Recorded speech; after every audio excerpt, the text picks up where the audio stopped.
Hello, everyone. Welcome to my presentation on my spring 2019 technology internship. This presentation will cover the entire internship process from start to finish. First, let's start with a little background. So my name is Nicolas Sevilla. I am currently a sixth grade mathematics teacher at Dr. Martin Luther King Jr. Middle School in Montgomery County. I'm currently enrolled in the Loyola University Masters of Educational Technology program.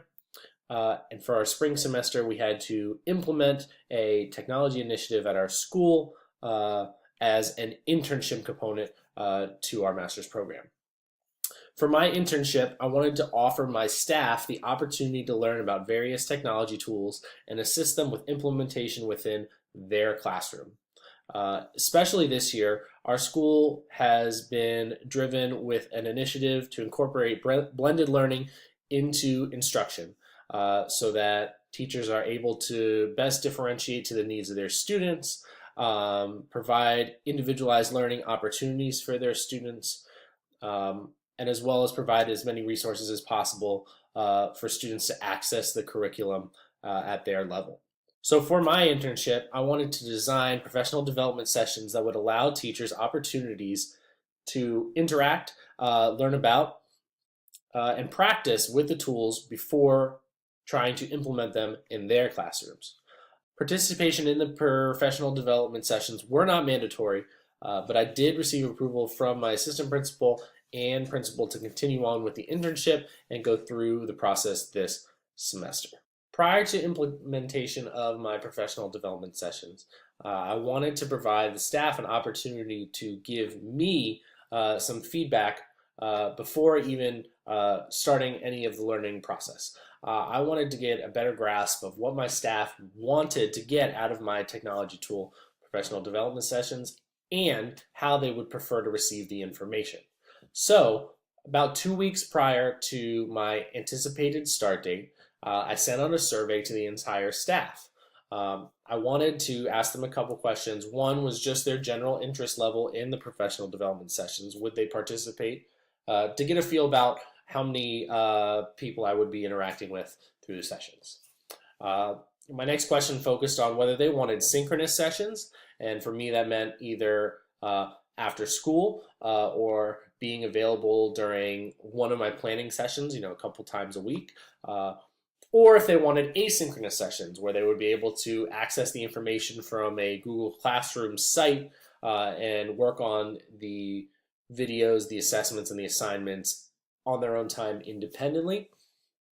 And finally, I provided the staff with a list of about 12 tools that I felt would be good for our blended learning initiative in our classrooms. I wanted the staff to pick three out of the 12. That way I could get some variety in my responses, as well as get a general consensus for the top technology tools that my staff wanted to learn about, and then I could choose those to focus on for the 4 to 5 sessions that I planned on implementing. So I sent out the survey to my staff, and I received about 20 responses. So it's about a quarter of my staff, which is a fairly decent number. I was surprised with the 20, and the majority of people responded they were interested in participating, which is great. Now I can show you some of the results from that survey. So we take a look at the results. I had 65% of people saying that they would like to participate, with the other 35% saying that it would depend on the tool. When I designed these professional development sessions, I kept in mind that not every teacher would participate in every session. They might, participate in the first session, but already know about the technology tool for the second week, so they wouldn't participate, which was fine. Again, this was asynchronous, voluntary. I didn't expect every teacher that was participating to participate in every session. So in my mind, I saw 100% there, which was great. My second question, I saw that 70% of teachers wanted to meet asynchronously. I knew that in the back of my head, teachers have a lot of responsibilities, when in terms of grading, lesson planning, all those things, and personal life. So I knew that I felt asynchronous would be the best for them, as well as for me being able to provide feedback in a timely manner, as well as having all the information in one place that could be accessed by anyone. And finally, in the bottom right corner, you can see all the responses for the tech tools that my staff was interested in. Pear Deck received the most interest at 55% of the respondents, followed by Screencast-O-Matic, Remind, along with the other varying tech tools. This gave me a good idea of what I wanted my sessions to be the focus on. For my first session, I wanted to focus on the technology that was most selected from the survey, which was Pear Deck. So my vision for the professional development sessions were to split up the 2 weeks. The first week would be instruction-based. So I would have videos that people could watch through, kind of guided, and I would use Edpuzzle to embed assessment questions in there to check for understanding while watching the video. That way people could reinforce their understanding of what was going on in the video.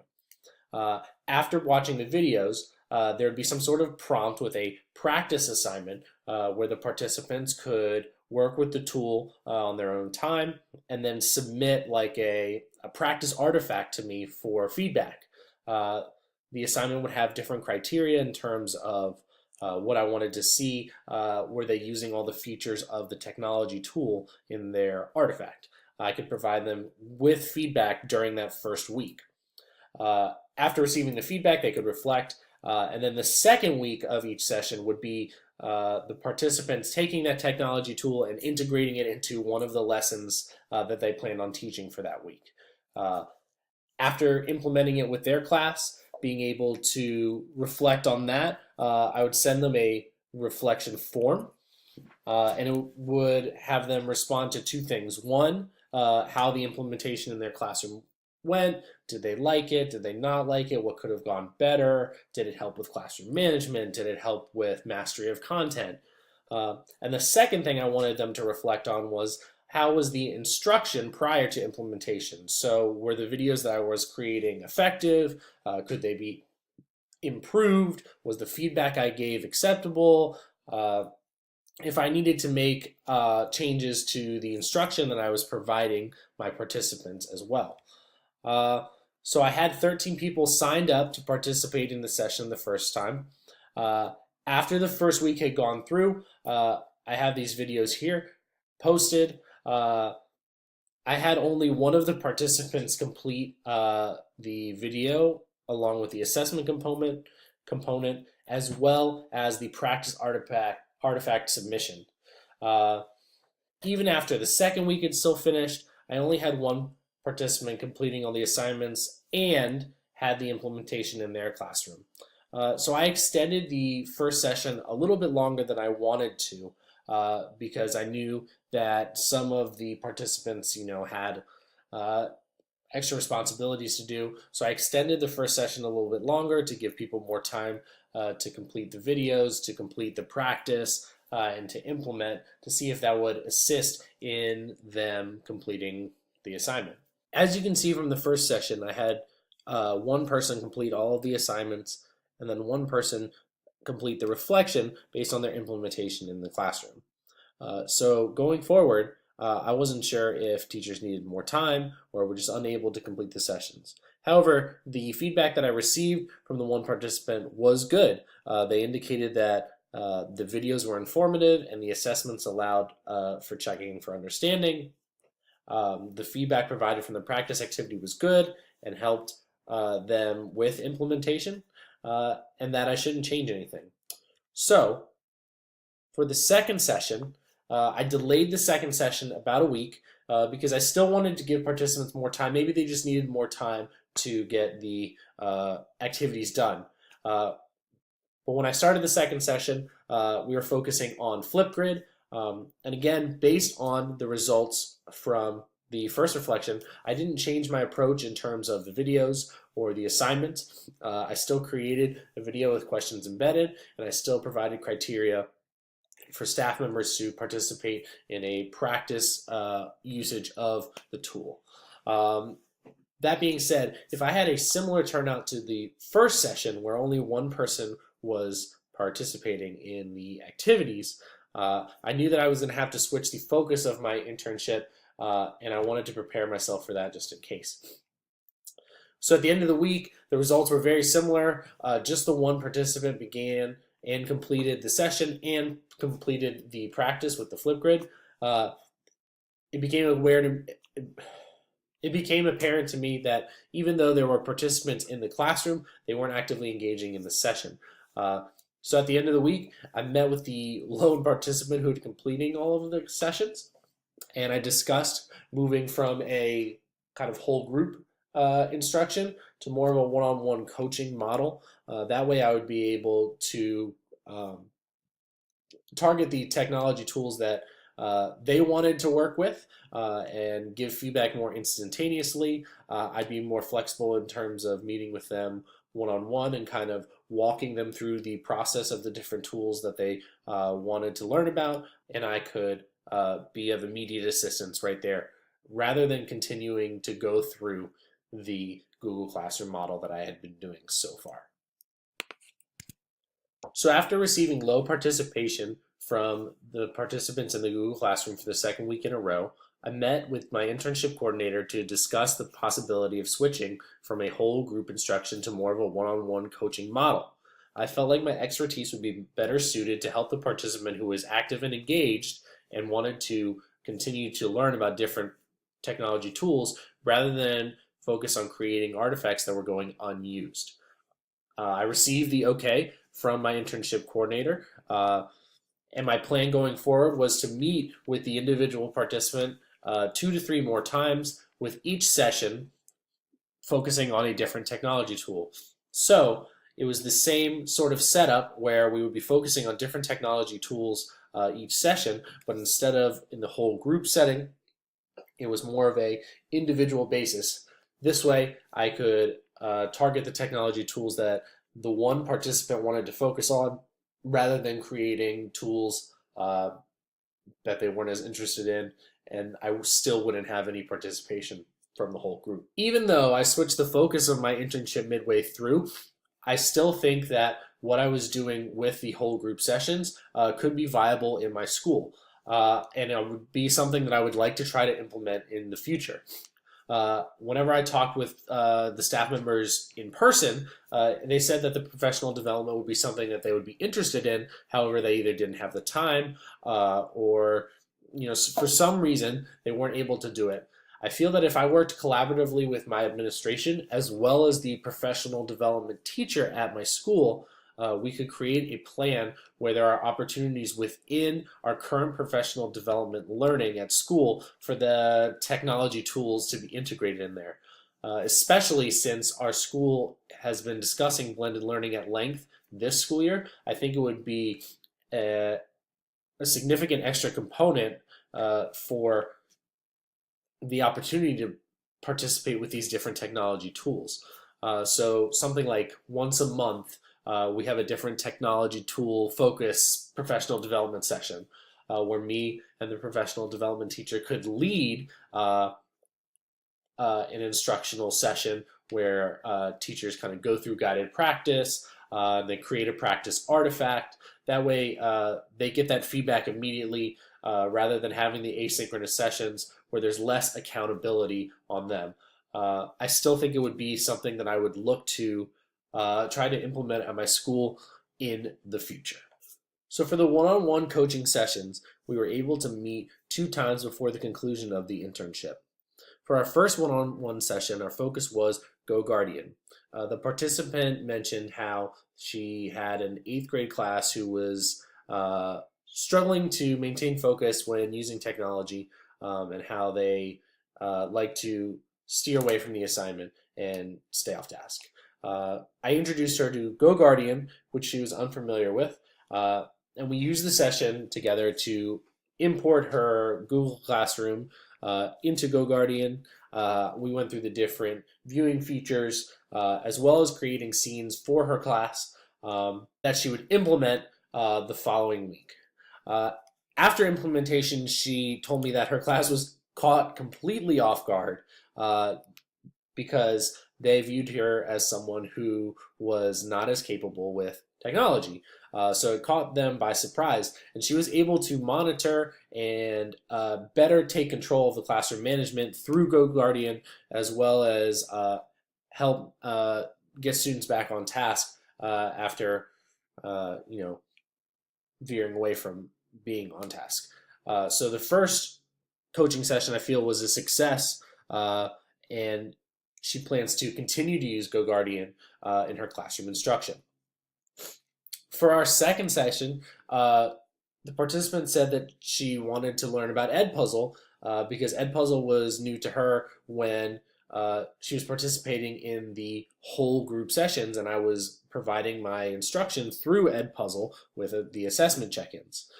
So we did something similar to the first session because it worked well. We went in, imported her class into Edpuzzle, and then we found a video for her upcoming unit, and we designed a instructional kind of preview using all the different features of Edpuzzle in her video.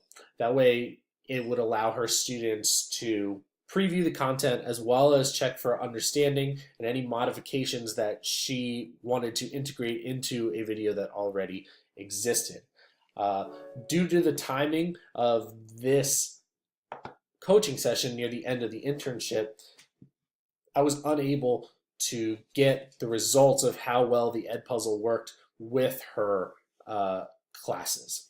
On this slide, I've gathered all of the artifacts that the one participant had given me. So in the top right corner, we have the practice pear deck from the whole group teaching sessions. As you can see, the pear deck has been embedded into the slides, and I provided her feedback on that before she implemented it with her classes. In the top left corner is the reflection on that pear deck, where she was able to give me feedback about how the pear deck worked with her classes, as well as the instruction that I provided her through the Edpuzzle videos and the practice assignment. And then on the bottom are artifacts from her one-on-one coaching sessions. In the bottom left is the printout of her GoGuardian session that she did with her classes, where you can view the students and what sites that they're viewing on the Chromebooks. And in the bottom right is the Edpuzzle that she created for her class that we created during the one-on-one session and that she assigned to her class to be completed over the spring break. So all of the artifacts that I received from this internship came from this one participant.